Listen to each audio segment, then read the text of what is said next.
And then the day before 9/11, Rumsfeld says that we have, what was it, like $4 trillion that were just unaccounted for?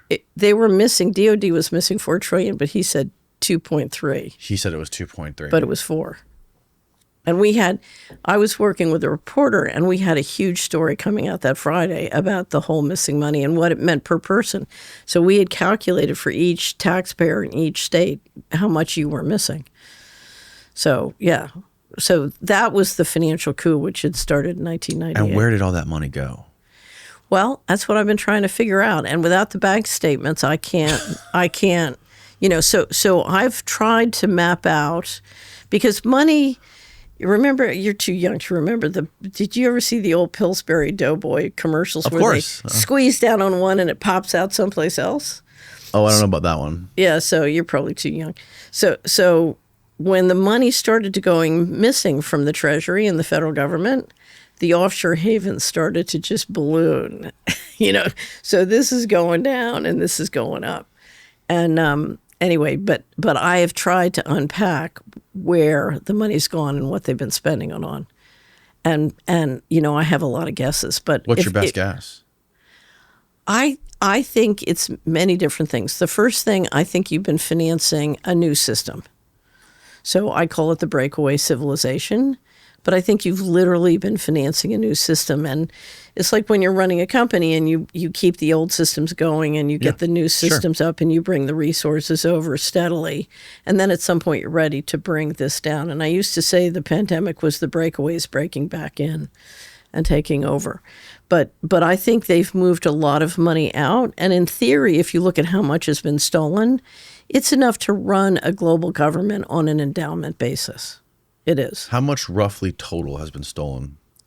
So as of 2015, there was 21 trillion in undocumentable adjustments, but that's not cash.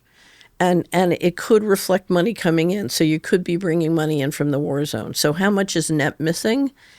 It's impossible to tell. But given everything, I would be amazed if it wasn't at least that much missing. So now, what I think you've been doing is you've been making enormous investments in black budget technology and infrastructure. So, so I think you've got a huge physical infrastructure. Some of it, when you did 9/11, you were able to move a lot more black budget on budget. And so that sort of eased the pain, because the problem with the black budget as of 9/11 was to get that money, you had to tell. The fraud had gotten so dysfunctional and wasteful. So you wanted to do more on budget. But, whether it's building a new governance system and a new endowment to run it, or invisible weaponry, secret space program, the infrastructure underground to platform that, I think it's all those things. One of the theories that has been bouncing around in my head from recent guests that I've had on is that military contractors have been taking money from the U.S. government and from the Pentagon to develop futuristic weaponry, develop new physics, alternative propulsion. Absolutely. Crafts that have some sort of alternative propulsion systems since the 70s, or even actually probably since the 50s, I think. Here's how it works. Okay. 47. Do you understand the legal structure of how they did it? No. Okay. 47, you passed the National Security Act. Okay.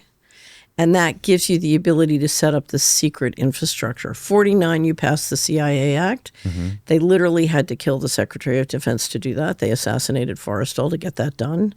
We have a lot of interesting material on the Forrestal assassination on the Solarian. You should go through. Yeah, you should learn about Forrestal and what caused that assassination and what it did to create. You literally took several sections. Wasn't he a KKK guy? Okay. Not that I know of. He was the president of Dillon Reed. He was a partner of Dillon Reed. Okay. Okay. I thought he was in the KKK for some reason. I might be thinking of someone else. Never mind. I don't know. I've never read that about Forrestal. I really studied him, but I don't know. Okay. So Don't worry about it, Steve. well, even if he was, that's not what got him killed. What got him killed was standing in the way of creating Israel and giving them the nuclear bomb. So, Oh, really? yeah. And he wanted disclosure on the black budget. He was for disclosure on the black budget, and he didn't want Israel. He didn't want that part of the organized crime syndicate to get sovereign powers. So anyway, what happened was they made a deal on the 49. They got rid of Forrestal. They made a deal on the 49 Act. That created the CIA. Okay. And that made the CIA the most powerful banker in the world. Eisenhower put him in charge of Area 51 security.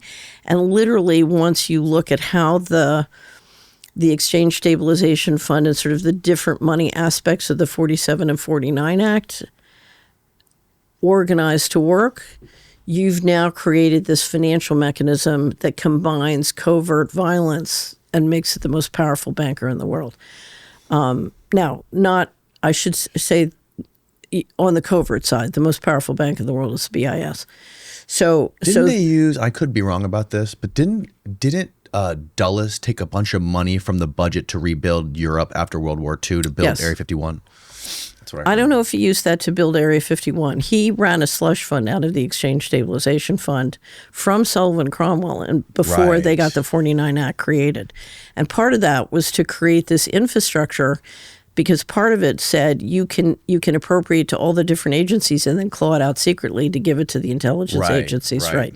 So they created, after World War II and all the slush fund money they got from World War II, they created a mechanism to constantly replenish the covert money. But here's the big thing. When Bush came in during the Reagan years as vice president, his deal with the intelligence agencies was he gets to run, or with Reagan, was he gets to run the National Security Council and the intelligence agencies. He creates an executive order signed by the president, by Reagan, that corporations can do highly classified work. Now, let me tell you what that means.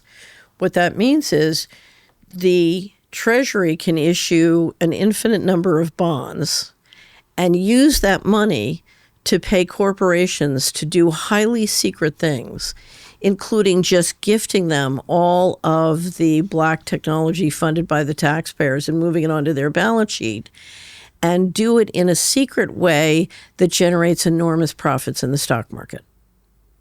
Wow. Okay? So now you've got a way. Now, what's the number one source of campaign contributions? Companies like this. Capital gains. Capital gains. Okay. Capital gains. I have a stock. It's trading at a multiple of 20. I give you $1 million a year contract. That goes up by $20 million. Your stock goes up.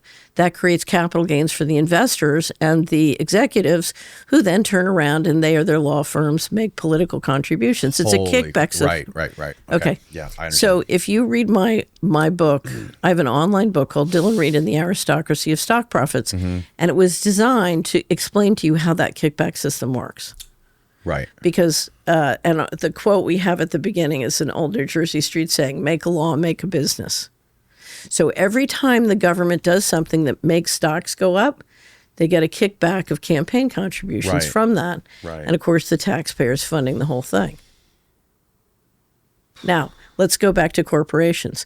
Now I can transfer trillions of dollars of invaluable black technology into the corporations and fund them with taxpayers' money to own and develop it secretly and keep it away from FOIA. So you and I can put in a FOIA and we can't find out because it's behind the corporate veil.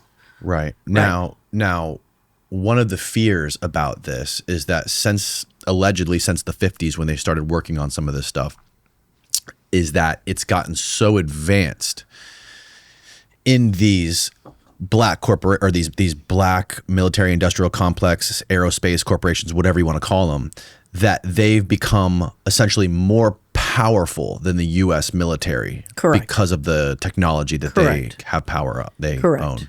Now, I can't say that it's more powerful than the U.S. military because they need the U.S. military to do a lot of what they're doing. Well, essentially the way it was described to me is that these corporations or these organizations basically are so powerful and have such advanced technology that they have their own Air Force, their own military, their own Navy, everything. Right. And we've had senators stand up and say this, but what I call them is a breakaway civilization. Right.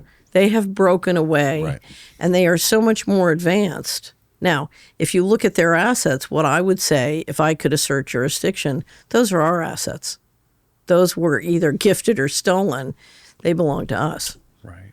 But it's not corporations who have a lot of technology. It is a breakaway civilization, and they literally think of themselves as a separate civilization and not subject to our laws. Separate from not only the United States, but separate from the world, from all nations. Separate from the human race. Separate from the human race.